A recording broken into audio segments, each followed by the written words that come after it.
Школа моего сердца, школа моего сердца, школа жизни, становления меня как личности, значимого в обществе.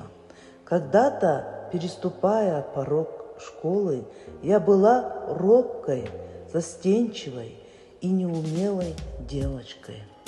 А сколько было переживаний, но мне повезло с первой учительницей, доброй, мудрой. Она стала для меня идеалом, который учила быть честной, отзывчивой, целеустремленной. В школе мы создаем свое «я». По кирпичку, тяжело, медленно, осторожно. С детства я мечтала работать учителем.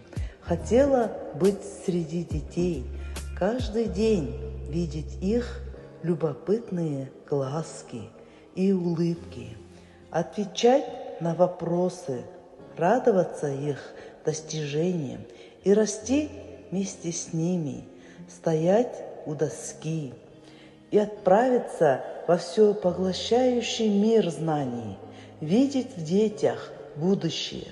Все это завораживает и дает силу, вдохновение. Учить и учиться. Я учу и живу в этом призвании.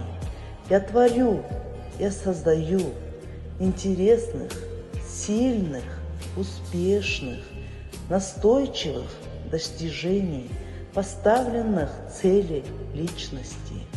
Ученики – это школа моего сердца. Вместе с ними мое становление как учитель.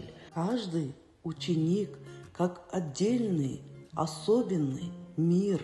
У каждого свои мысли, свои идеи.